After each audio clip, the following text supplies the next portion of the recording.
When my son David cut down the oak tree I had planted in memory of my late wife, something inside me snapped. That tree was more than just a symbol of my love for Elizabeth. It was a living reminder of the joyous times we had shared and the dreams we had nurtured together. But to David, it was just an inconvenience, a nuisance standing in the way of his plans for my property. As I watched the chainsaw tear through the trunk, I felt a rage and betrayal unlike anything I had ever known. In that moment, I realized that I had to take a stand, not just for myself, but for the memory of the woman who had been my partner, my soulmate, my everything. The battle lines were drawn, and I knew that I would stop at nothing to make things right. Before we continue, please subscribe to the channel and let us know where you're listening from in the comments. The sun was just starting to peek through the curtains when I heard the sound that would change everything, the high-pitched whine of a chainsaw coming from the direction of the old oak tree in the backyard. At first, I thought I must be dreaming, my mind playing tricks on me in the hazy space between sleep and wakefulness. But as the sound grew louder and more insistent, I felt a sinking feeling in the pit of my stomach. I pulled myself out of bed, my joints aching with the weight of my 76 years, and made my way to the window. What I saw there made my blood run cold. There, standing at the base of the oak tree, was my son David, a determined look on his face as he revved the chainsaw and prepared to make the first cut. "David!"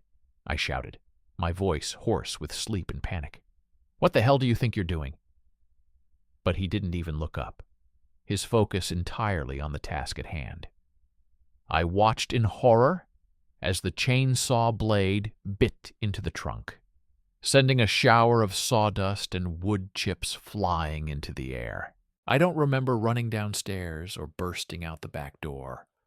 All I remember is the blinding rage that consumed me as I crossed the yard in a few quick strides and grabbed David by the shoulder, spinning him around to face me. "Have you lost your mind?" I demanded, my voice shaking with fury. "That tree was planted in your mother's memory. How could you even think of cutting it down?" David just looked at me, his eyes cold and unrepentant. "Dad, we've been over this. That tree is a hazard. It's too close to the house, and the roots are starting to damage the foundation. It needs to come down before it causes any more problems." I shook my head in disbelief, my grip tightening on his shoulder. "Problems? The only problem here is your complete lack of respect for your mother's memory. She loved that tree, David. We planted it together on our 25th anniversary as a symbol of our love and commitment. And now you want to just erase it? Like it never even mattered?" David shrugged off my hand, his jaw clenching with annoyance. "Look, I get that the tree means a lot to you, but you're not thinking clearly about this. It's just a tree, Dad. And it's on my property now, which means I get to decide what happens to it." I felt like I had been punched in the gut. He was right, of course. The house and the land had passed to him after Elizabeth's death, as part of the estate planning we had done years ago. At the time, it had seemed like the right thing to do, a way to ensure that our legacy would live on through our children and grandchildren. But now, standing there in the shadow of the oak tree that held so many precious memories, I realized the terrible mistake I had made. I had handed over control of everything that mattered to me, everything that Elizabeth and I had built together, to a son who saw no value in the things that had meant the most to us. I opened my mouth to argue, to try to make David see reason, but before I could get a word out, he turned his back on me and picked up the chainsaw again, the engine roaring to life with a sickening whir. I watched in helpless horror as he laid into the tree with a vengeance, the blade biting deeper and deeper into the trunk with every pass. The air filled with the scent of fresh-cut wood and gasoline, the sound of the chainsaw drowning out the pounding of my own heart. And then, with a final, sickening crack, the oak tree began to topple, its mighty branches reaching for the sky one last time, before crashing to the ground with a force that shook the earth beneath my feet. I stood there, numb with shock and grief, as David shut off the chainsaw and surveyed his handiwork with a grim satisfaction. He looked up at me, his eyes challenging me to say something, to fight back against this unforgivable betrayal. But I had no words left, no strength to argue or plead or rage against the injustice of it all. All I had was a hollow ache in my chest, a sense of loss so profound that it threatened to swallow me whole. I turned and walked away, my feet carrying me back to the house on autopilot. I climbed the stairs to my bedroom and sat down on the edge of the bed, my head in my hands as the tears began to fall. Elizabeth, my love, I thought, I'm so sorry. I'm sorry I couldn't protect the tree, couldn't honor your memory the way you deserved. But I promise you this. I will find a way to make things right. I will find a way to keep your spirit alive, even if it means fighting against everything and everyone that stands in my way. With a heavy heart and a sense of grim determination, I rose from the bed and began to plan my next move. The battle had just begun, and I knew that I would need every ounce of strength and courage I possessed to see it through to the end. But for you, my darling Elizabeth, I would face down armies and move mountains, and I would not rest until justice had been served, and your memory had been given the honor and reverence it deserved. The days following the cutting down of the oak tree were some of the darkest of my life. I moved through the house like a ghost, barely eating or sleeping, my mind consumed with thoughts of Elizabeth and the precious memories we had shared beneath the shelter of those mighty branches. I tried to talk to David, to make him understand the depth of the pain he had caused me. But every time I brought up the subject, he would shut me down with a curt dismissal or a patronizing lecture about property rights and practical considerations. Dad, I know you're upset about the tree, he said one evening, his voice dripping with condescension. But you have to understand, it's not just about your feelings. That tree was a liability, plain and simple. It had to come down before it caused any real damage. I shook my head in disbelief, my hands trembling with barely suppressed rage. Damage? What about the damage you've done to your mother's memory? What about the damage you've done to our relationship? To the trust and respect that should exist between a father and son? David just sighed, his eyes flickering with impatience. Look, I'm sorry if I hurt your feelings, but I'm not going to apologize for doing what needed to be done. And frankly, I think it's time for you to start thinking about the future, not just clinging to the past. I felt like I had been slapped. How could he be so callous, so dismissive of the love and history that had shaped our family for generations? How could he look me in the eye and tell me to simply forget the woman who had given him life, who had loved him with every fiber of her being? I turned away from him, my heart heavy with grief and betrayal. I knew that I could no longer trust my own son, could no longer count on him to honor the values and traditions that had always been so important to our family. And so, with a sense of grim determination, I began to formulate a plan. I knew that I couldn't bring back the oak tree, couldn't undo the damage that David had done, but I could still find a way to honor Elizabeth's memory, to create a lasting tribute to the love and beauty she had brought into the world. I started by contacting a local landscaping company, the same one that had helped me design and plant the original memorial garden around the oak tree. I explained the situation to them, the heartbreak and betrayal I had experienced at the hands of my own son. And to my surprise and relief, they immediately offered their support and expertise in creating a new garden, one that would stand as a beacon of hope and remembrance for generations to come. Together we sketched out plans for a sprawling public garden, filled with winding paths and lush flower beds, with quiet alcoves for reflection and contemplation. At the center of it all would be a magnificent sculpture, a towering angel with outspread wings, forever watching over the garden, and all those who sought solace within its borders. I poured all of my savings into the project, dipping into the retirement fund that Elizabeth and I had so carefully built over the years. I knew that some might see it as a foolish or frivolous expense, a waste of resources that could have been put to more practical use.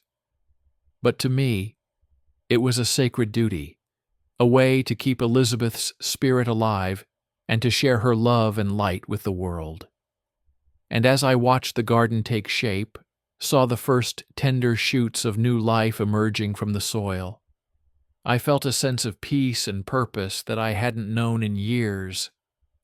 Of course, David was furious when he found out about the project. He confronted me one evening, his face twisted with anger and disgust. "Are you out of your mind, Dad?" he shouted, his voice echoing through the house. "You're throwing away your entire life savings on some ridiculous garden project? What about your future, your security?" I just looked at him, my eyes clear and steady. "My future is in honoring your mother's memory," I said softly. "And my security comes from knowing that I am doing what is right, what is true to the love we shared." David shook his head in disbelief, his mouth twisting into a sneer. "You're a fool, old man, a sentimental, stubborn fool. And I won't let you drag me down with you." With that, he stormed out of the house, slamming the door behind him with a force that shook the walls. And as I stood there, in the sudden silence, I felt a strange sense of calm washing over me. I knew that I had lost my son, that the bond between us had been severed by his own greed and callousness.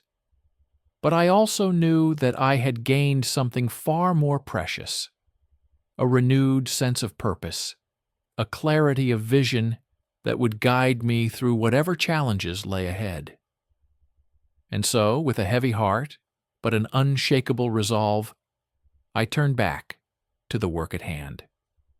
There was still so much to be done, so many details to be tended to, before the memorial garden could be unveiled to the world. But I knew that every moment spent in service to Elizabeth's memory, every flower planted, and every stone laid, was a moment spent in the company of my beloved wife. And in that knowledge, I found the strength and courage to carry on, no matter what obstacles stood in my way. The battle had been joined, and I would not rest until victory was mine, not just for myself, but for the love and beauty that Elizabeth had brought into the world, and for all those who would find solace and inspiration in the garden that bore her name. As the weeks turned into months and the memorial garden began to take shape, I found myself spending more and more time on the project site. I would arrive at dawn, just as the first rays of sunlight were starting to peek over the horizon, and work until long after dusk had settled over the quiet streets of our little town. It was hard work, physical and emotional labor that left me exhausted and sore at the end of each day. But it was also deeply fulfilling, a way to channel my grief and anger into something beautiful and lasting. I planted trees and flowers, laid stone pathways, and built wooden benches where visitors could sit and reflect. I worked side by side with the landscaping crew, pouring my heart and soul into every detail of the garden's design. And as I worked, I found myself thinking more and more about Elizabeth, about the life we had shared, and the love that had sustained us through so many years of joy and sorrow. I remembered the way she used to sing in the kitchen while she cooked, her voice soft and sweet as she stirred pots of soup or kneaded dough for fresh-baked bread. I remembered the way she used to dance with me in the living room, her body pressed close to mine as we swayed to the rhythms of our favorite songs. I remembered the way she used to look at me, her eyes shining with a love and tenderness that took my breath away. Those memories were bittersweet now, tinged with the ache of loss and longing, but they also gave me strength, a reminder of the incredible woman who had shared my life and who continued to inspire me even in death. As the memorial garden neared completion, I began to feel a sense of excitement and anticipation building within me. I knew that the grand opening would be a momentous occasion, a chance to share Elizabeth's legacy with the entire community. I sent out invitations to friends and family, to local dignitaries, and members of the press. I worked with the landscaping company to plan a ceremony that would honor Elizabeth's memory and celebrate the beauty and resilience of the human spirit. And then, just a few days before the event, I received a letter from David. It was a formal legal document notifying me that he was filing a lawsuit against me for misuse of family funds. I read the letter with a sense of disbelief and outrage, my hands shaking as I tried to make sense of the cold, clinical language. David was accusing me of squandering my retirement savings on a frivolous project, of neglecting my financial responsibilities in favor of a sentimental whim.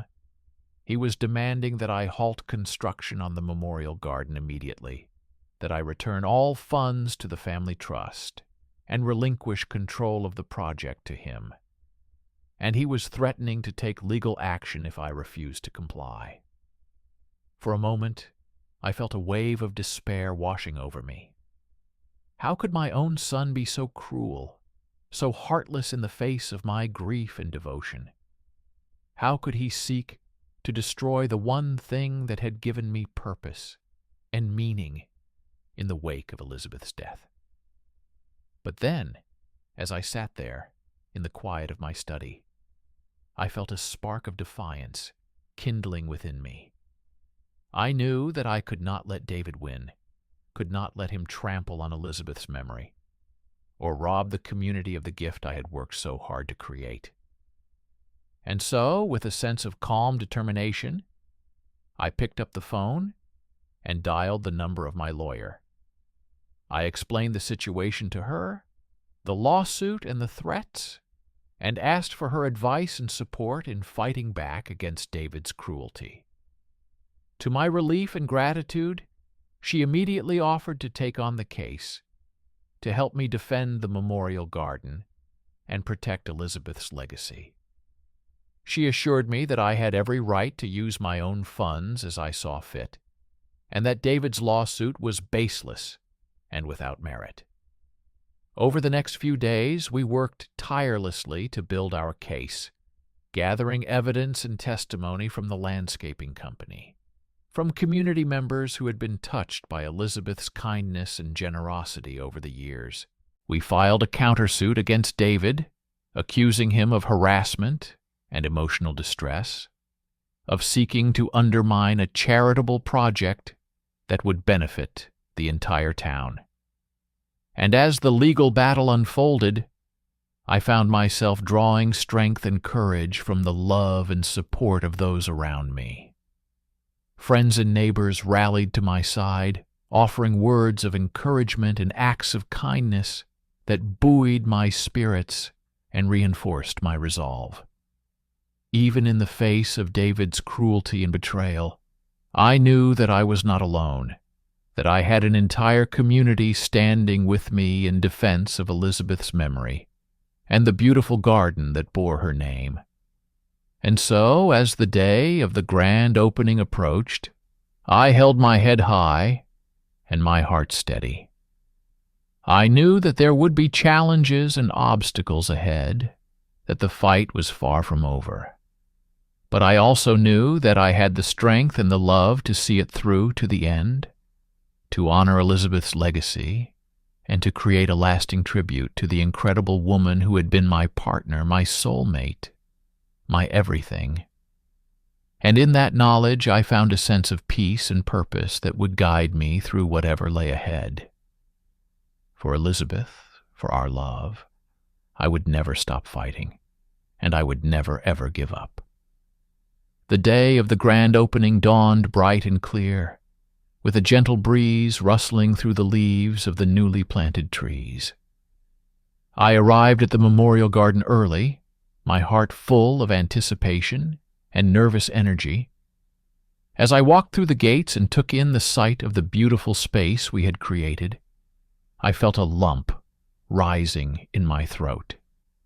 The garden was even more stunning than I had imagined, with winding paths and lush flower beds, with quiet alcoves and burbling fountains that invited visitors to pause and reflect.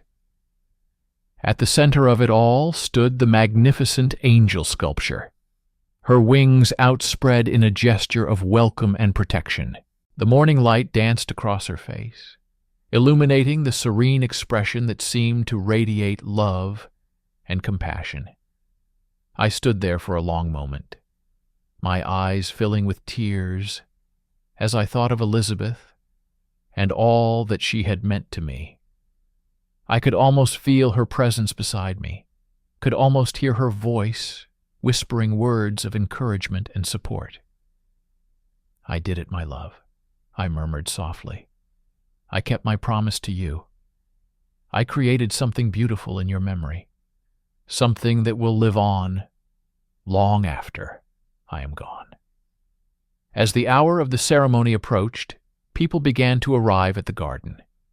Friends and neighbors, community leaders, and members of the press, all gathering to celebrate the grand opening and to pay tribute to Elizabeth's legacy.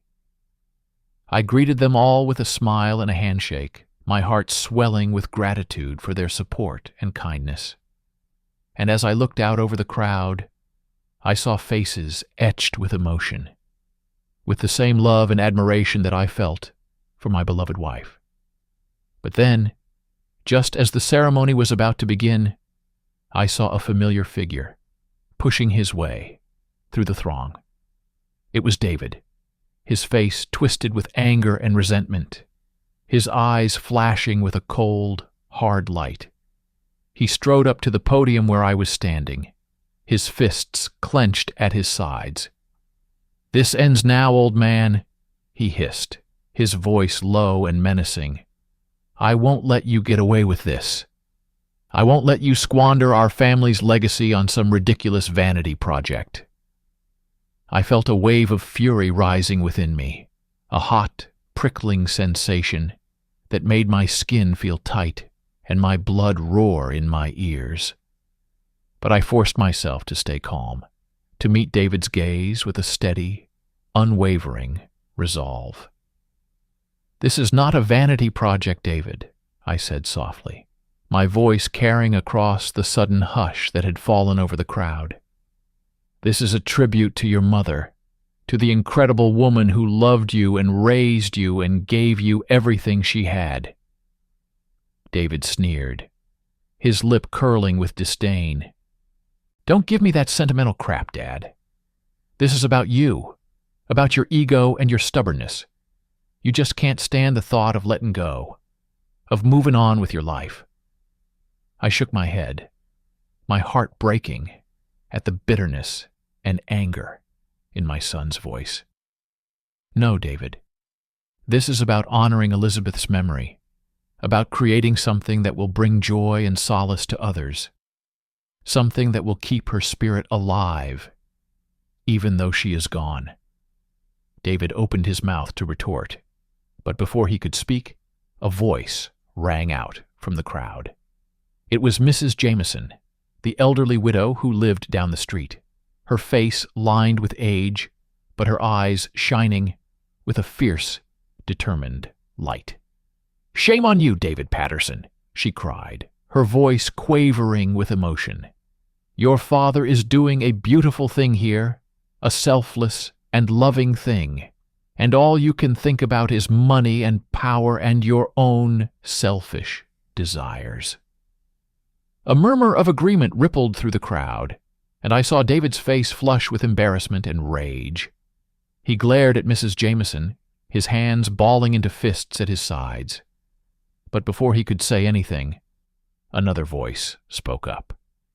It was Mr. Nguyen, the owner of the local hardware store, his face etched with sympathy and understanding.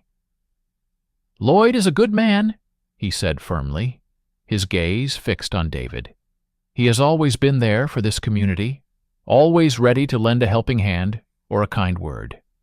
And now, in his time of grief, he is giving us a gift beyond measure, a place of beauty and peace, a place to remember and to heal." More voices joined in, a chorus of support and encouragement that washed over me like a warm, comforting wave. I felt tears pricking at the corners of my eyes, my heart swelling with gratitude and love. And then, to my amazement, I saw David's shoulders slump, his face crumpling with a sudden, startling vulnerability. He looked at me, his eyes filled with a deep, aching sorrow. "I'm sorry, Dad," he whispered, his voice choked with emotion. "I'm sorry for everything. I know I've been selfish and cruel, and I know I've hurt you in ways I can never take back. But I want to make things right. I want to be the son you deserve, the son Mom would be proud of." I felt a lump rising in my throat, my vision blurring with tears. I reached out and pulled David into a tight, fierce hug, holding him close as he shook with silent sobs. "It's okay, son," I murmured softly, my own voice thick with emotion. "It's going to be okay. We'll get through this together just like we always have, just like your mom would want us to." And as we stood there, embracing in the middle of the beautiful garden that bore Elizabeth's name, I felt a sense of peace and healing washing over me. I knew that there would still be challenges ahead, that the road to reconciliation would not be an easy one. But I also knew that, with love and forgiveness, with the support of our community and the strength of our family bond, we could overcome anything. We could honor Elizabeth's legacy and keep her spirit alive, not just in the garden, but in our hearts and in our lives. And so, with a deep breath and a final grateful squeeze of David's shoulders, I turned back to the crowd, my face shining with joy and determination. "Thank you all for being here today," I said, my voice ringing out strong and clear. "Thank you for your love and your support, for your belief in the power of beauty and compassion. Today, we dedicate this garden to Elizabeth Patterson, a woman who touched so many lives with her kindness and her grace. May her memory live on forever, and may this space bring peace and healing to all who enter it." As the crowd erupted in applause and cheers, I felt a smile spreading across my face, a warmth blooming in my chest. I knew that Elizabeth was smiling down on us from above, her love and her light guiding us forward into a brighter, more beautiful future. And I knew that no matter what challenges lay ahead, I would never stop fighting for that future, for the love and the hope and the joy that she had brought into the world. For Elizabeth, for our family, for the community that had lifted us up and carried us through the darkest of times, I would always keep planting seeds of love and tending gardens of remembrance. And in that knowledge I found a sense of purpose and peace that would sustain me all the days of my life. In the weeks and months following the grand opening of the Memorial Garden, I found myself spending more and more time there, tending to the plants and flowers, greeting visitors with a warm smile and a friendly word. It had become my sanctuary, a place of solace and reflection where I could feel close to Elizabeth, could almost hear her voice whispering on the breeze. And as I worked, I began to notice something remarkable happening. People from all over town, from all walks of life, were coming to the garden, seeking comfort and healing in the beauty of nature. I saw young couples walking hand in hand along the winding paths, their eyes shining with love and hope. I saw elderly widows sitting quietly on the benches, their faces etched with the wisdom of a lifetime. I saw children playing among the flowers, their laughter ringing out like music in the air. And I saw people who were grieving, who were struggling with loss and pain, finding solace in the peaceful surroundings and the gentle embrace of the earth. It was a reminder of the power of beauty, of the way that a simple garden could touch hearts and change lives. And it was a testament to Elizabeth's legacy, to the love and compassion that she had brought into the world. As the seasons changed and the garden bloomed and faded and bloomed again, I found myself growing closer to David, working to rebuild the bond that had been so badly strained by grief and anger. We would meet for lunch at the little cafe across from the garden, talking about our lives and our memories, about the challenges we had faced and the lessons we had learned. And slowly, gradually, I began to see a change in my son. The bitterness and resentment that had once clouded his eyes began to fade, replaced by a new sense of purpose and understanding. He started volunteering at the garden, helping me with the planting and the weeding, learning the names of the flowers and the stories behind each carefully chosen species.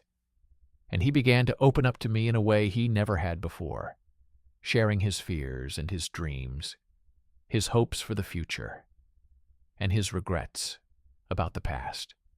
One day, as we were working side by side in the garden, David turned to me with tears in his eyes. "I miss her so much, Dad," he said softly, his voice choked with emotion. "I miss Mom, and I'm so sorry for the way I've acted. I know I can never make up for the pain I've caused you. But I want to try.